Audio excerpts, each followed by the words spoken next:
Oh, you killed him? Oh, yeah, good job! Ladies, gentlemen, and tarnished of all ages, we live in an interesting time of Elden Ring. Shadow of the Erdtree is simultaneously one of the hardest pieces of video gaming content created by From Software, but also if you know how to break the game, it becomes an absolute cakewalk. The difficulty slider in this game is not a visual part of the menu or something like that, but a thing that you essentially gain access to with knowledge, even more so than skill, as knowledge is what unlocks things like how to defeat the final boss of the DLC with doing no damage or healing with your player at all. All of the dirty work done by the Mimic tier itself, because trust me, after a fair bit of trial and error with different setups, it isn't just something that it can universally do with this boss, but it is something that you can push it towards, and just for the sake of having some fun with this, I'll go over some of my more successful but failed tests before diving into the full setup that is capable of just consistently and reliably getting this kill in just a few attempts of getting things to line up. So if you're someone who has been stuck on this boss for like a week, maybe this is the trick that'll get you past him.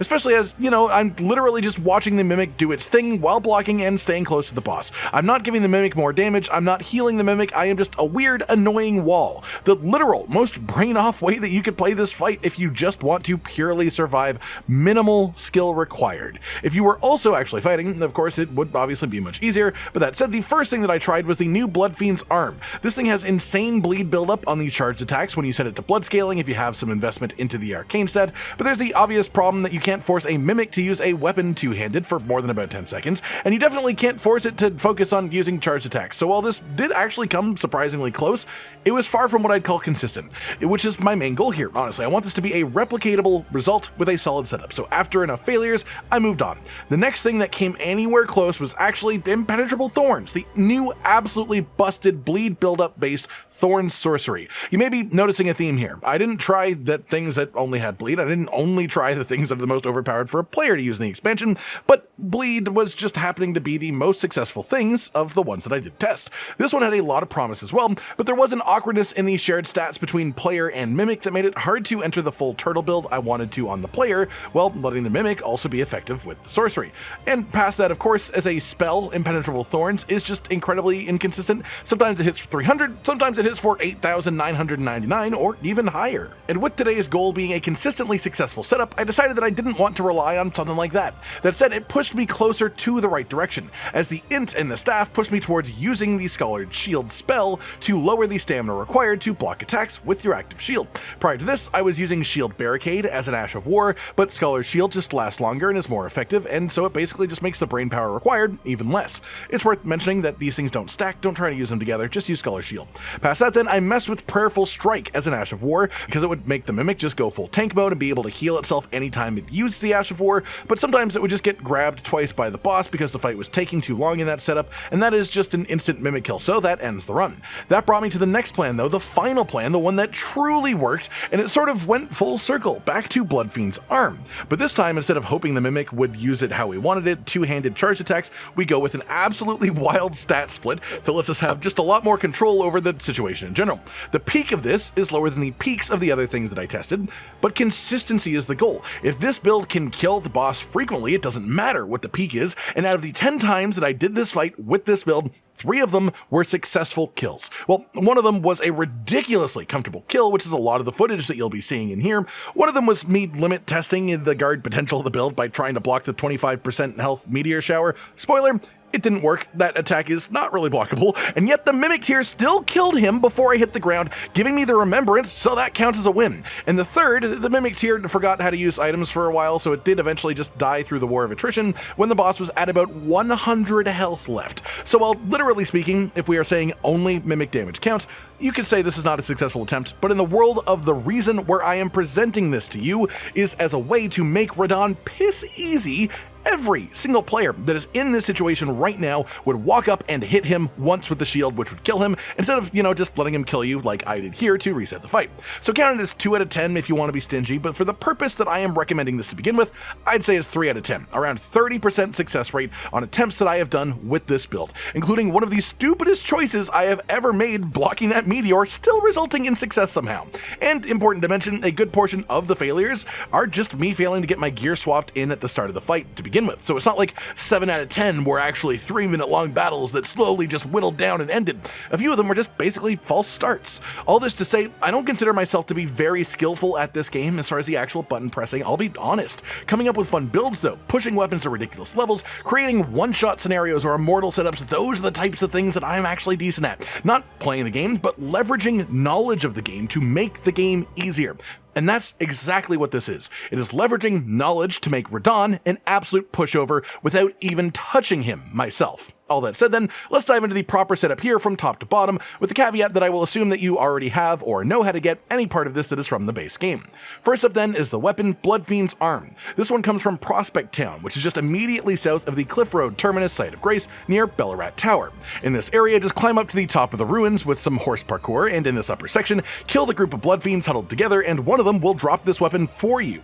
Then we also set Bloodfiend's Arm to blood scaling and blood affinity, so that its bleed buildup scales with our arcane stat. We give it the Savage Lion's Claw Ash of War, which is a new version of this in the DLC. The reason for this is that this version of the skill has insanely good hyper armor, making it hard for Mimic to actually be knocked out of using it even by Radahn's massive hits, and compared to regular Lion's Claw, this is a 3-hit combo instead of just 1 hit, which makes it way better for status buildup purposes, and our main damage is honestly from the bleeds, and so this also just gives our weapon a good way of building bleed with it even when it decides to not do any charged heavy attacks, as with 45 arcane, the weapon at max upgrade on blood affinity has 186 blood loss buildup, which is just a really insane amount.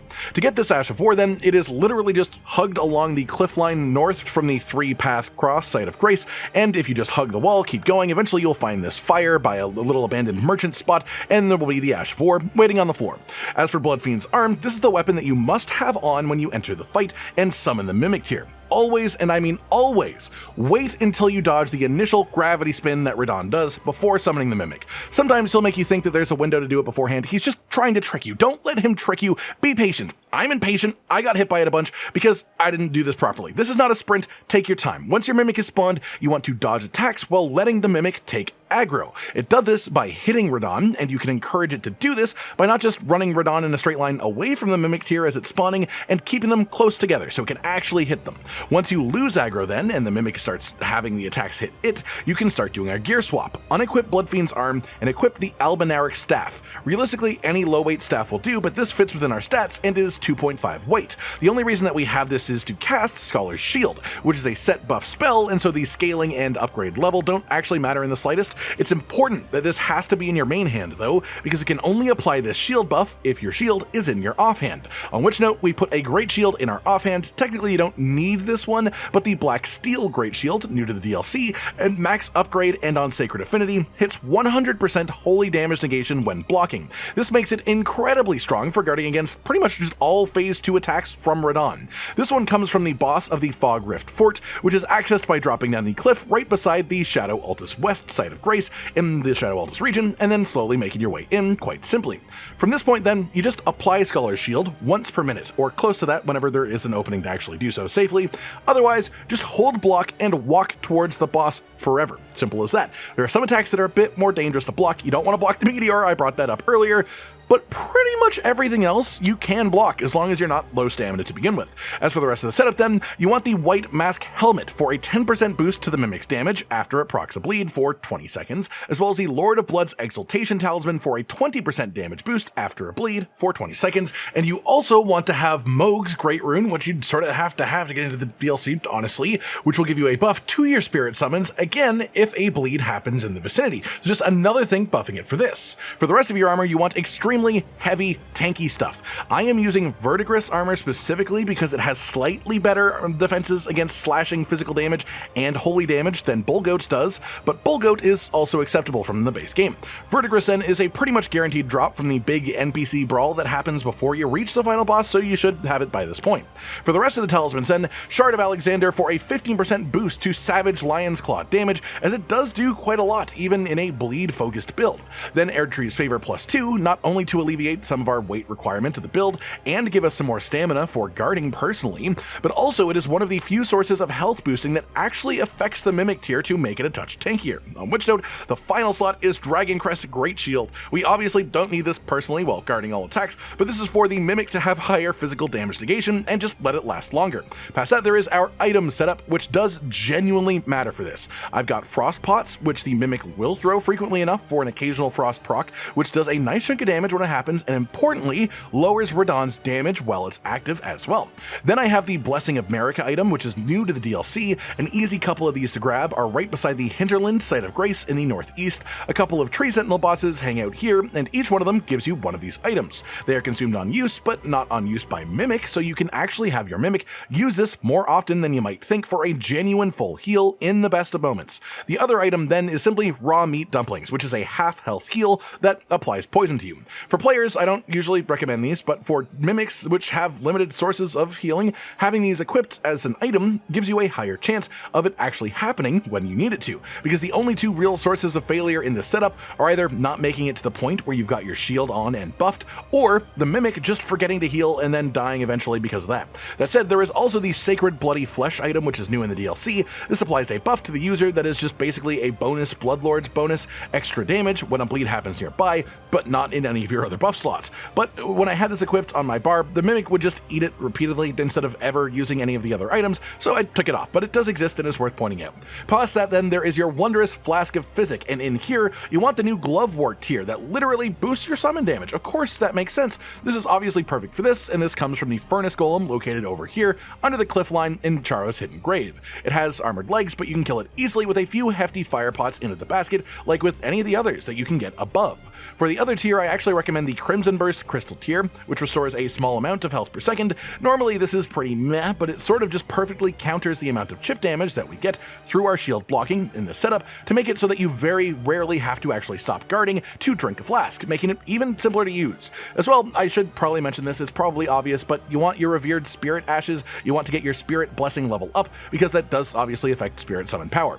Finally then, we have your attributes at level 150. It may seem like a bit of a smorgasbord, but it all makes sense, trust me. 60 for Vigor, which gives you more health. 50 Endurance is enough for your Mimic to actually medium roll. This is important because they seem to not use items properly when they are heavy rolling, so you need your Mimic to medium. This, however, leaves us as heavy with the Staff and Shield equipped, which is fine if you're only blocking. That is more than manageable.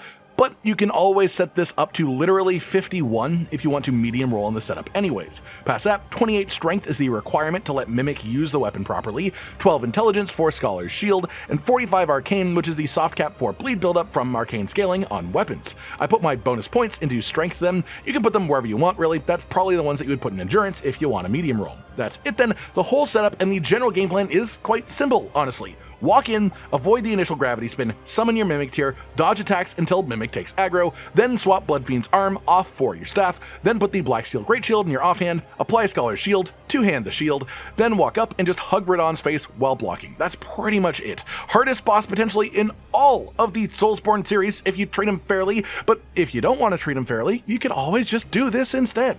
I hope you've all enjoyed this then, and anyone who tries it out for themselves, congratulations on your Radahn kill. Like if you liked the video, subscribe and hit the notification bell for more, and most importantly, ladies and gentlemen, until next time, stay sweet.